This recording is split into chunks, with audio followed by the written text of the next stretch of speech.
Alors voilà la nouvelle tente, la tente à fût V+, que je vais vous présenter, qui se transporte, comme vous avez pu le voir, à l'arrière du sac, accroché au sac. Voilà. On a cette petite tente, qui est une tente style pop-up, c'est-à-dire qui s'ouvre en 2 secondes. Voilà les options.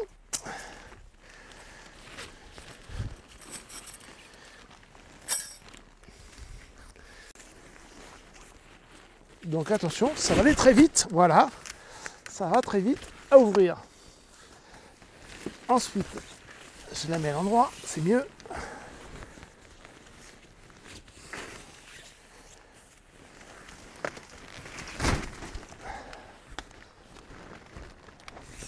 Et voilà, c'est quasiment prêt.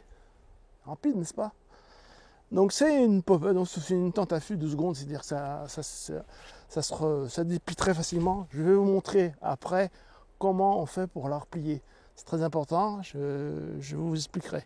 C'est assez facile, mais voilà, il y a un petit truc à savoir. Une fois on l'a déplié comme ça, on peut rentrer directement. On rentre par la porte qui est à l'arrière. Alors, par rapport à la V6, le tissu est noir, il n'est pas comme l'autre. Donc il est noir à l'intérieur. Il y a pareil des possibilités de passer l'objectif par plusieurs fenêtres. Donc des fenêtres aux 4 coins et une grande fenêtre devant. Je vais vous montrer en détail tout ça après. Ici, on a des petites tiges qui vont permettre de tenir le toit en hauteur comme ça et qui va permettre, surtout quand il pleut, de ne pas avoir de l'eau qui stagne au milieu, au centre là. Donc vous pouvez la mettre ou ne pas la mettre. C'est pas obligé de la mettre. C'est juste que bon, quand il pleut, évidemment, ça ruisselle mieux sur les côtés que sinon ça stagne au milieu. Ensuite, on a les différentes options dont je vais vous parler après. Voici la première possibilité de fenêtre. C'est la fenêtre simple avec une petite fente au milieu pour faire passer l'objectif. Et voilà. Donc là, on a une bonne visualisation de ce qui se passe dehors. On a éventuellement possibilité aussi de descendre un petit peu pour être un peu plus discret si besoin. On descend un peu le volet ici, hein, comme à la maison. Voilà. Tac. Voilà. Donc là, on est un peu plus discret. On rentre un petit peu moins de lumière. On règle aux petits oignons suivant ce qu'on veut faire. Voilà, il y a des petites ficelles pour régler ça. Éventuellement là aussi, on permet de voir encore. Donc là, il y a moins de lumière qui rentre. Du coup, on est moins vu d'extérieur et on voit quand même pas mal ce qui se passe dehors. Surtout que sur les côtés, on a des petites fenêtres aussi pour voir ce qui se passe dehors. Voilà, ça c'est la première. Alors voici la deuxième option de fenêtre qui est livrée avec la tente, qui va permettre de mieux camoufler l'objectif, qui va permettre aussi de voir ce qui se passe dehors tout aussi bien. Et donc je trouve que c'est une option qui est très intéressante, puisque on a le camouflage qui est plus efficace et on y voit tout aussi bien. Alors, cette petite fenêtre peuvent se retirer, s'interchanger les unes avec les autres sans faire de bruit. C'est-à-dire que les petits clips qui permettent de fixer les fenêtres, ce sont sans velcro. Donc on peut changer au cours de la séance avec l'une ou l'autre fenêtre. Donc voici la troisième possibilité qui est livrée avec la tente. C'est un camouflage qui va permettre surtout de protéger de la pluie l'objectif. En effet, là, si on a une pluie assez forte, l'objectif ne sera pas protégé avec les autres fenêtres. Celle-ci, on voit ici, c'est beaucoup plus protégé. On a vraiment une protection importante et un camouflage en même temps de l'objectif. Alors ici on a une petite fenêtre qui éventuellement s'ouvre.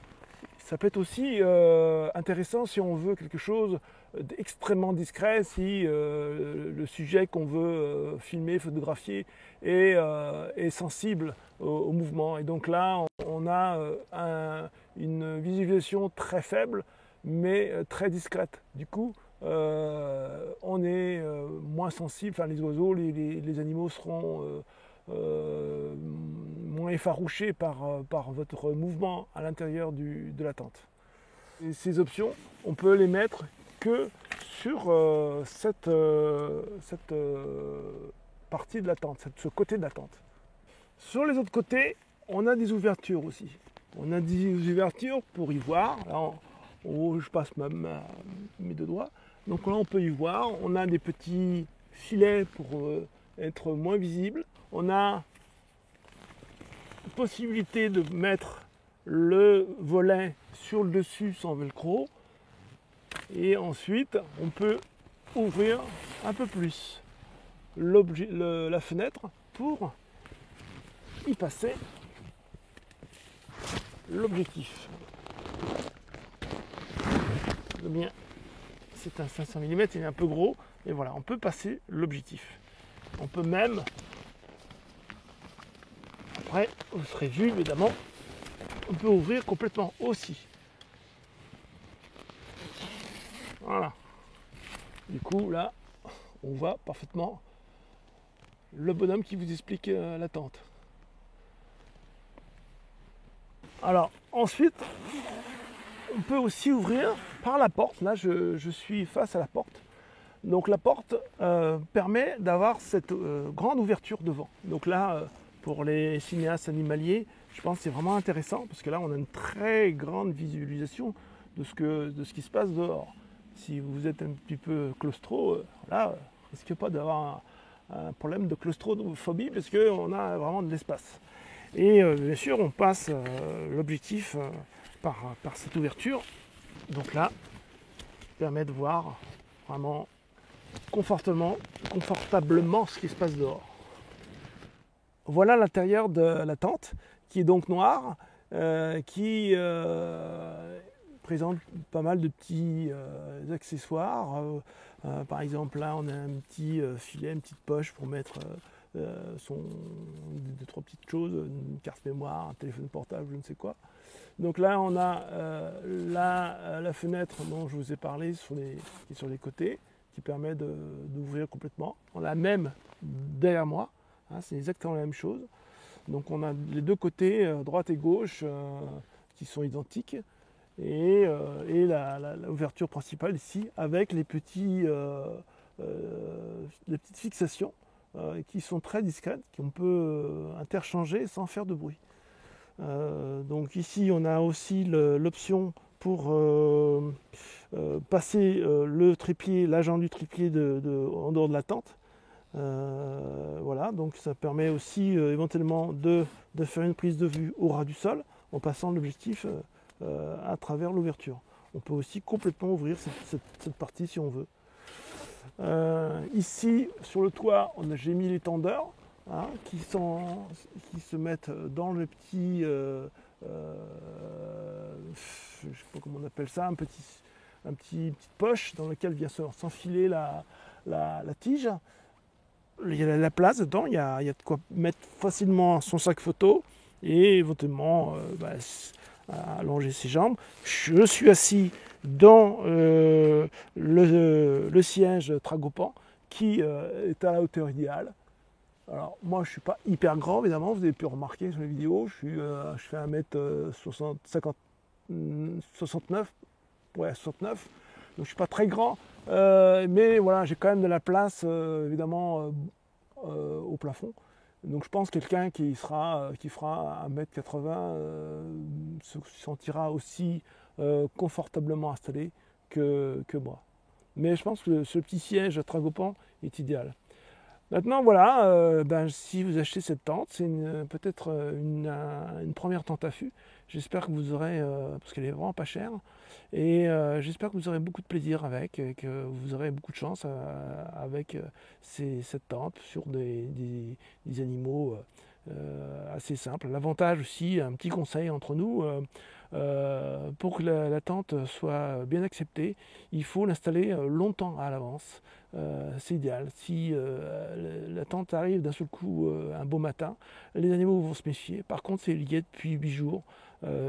C'est beaucoup plus accepté et du coup, vous aurez plus de réussite. Et aussi, un point important, si vous voulez un camouflage plus efficace, rajoutez des éléments extérieurs que vous prenez, alors sans arracher toutes les plantes qu'il y a autour, mais au moins mettez quelques plantes qui sont tombées ou des branchages. Ça, c'est hyper efficace. Donc pensez-y, prenez le temps de faire ça. Vous perdez peut-être 5 minutes à le faire, mais vous gagnez beaucoup en camouflage de la tente et efficacité du coup de votre temps passé dans l'affût. Parce qu'en général, on y passe 1 heure, 2 heures, 3 heures, 4 heures, 5 heures. Il y en a qui y passent des semaines dedans. Donc voilà, bonne chance et bonne photo. Donc là, pour la fermeture, le début c'est simple. On plie comme ça. Et c'est là que ça se complique. Un petit peu, c'est pas très compliqué, je vais vous montrer comment ça se passe. Donc on commence par plier en deux. Jusque là, c'est facile. Donc là, j'ai un genou par terre, pour être plus confortable. Et là, il y a un mouvement à faire des deux mains. C'est-à-dire quand j'ai cette main-là et cette main-là qui vont faire un mouvement vers soi. Les deux vont aller vers soi. C'est-à-dire comme ça. Voilà. Donc, j'ai cette main-là, la main droite qui va vers moi et la main gauche qui va vers moi en même temps. Voilà. Une fois qu'on a fait ça, c'est fini. Voilà. Facile ?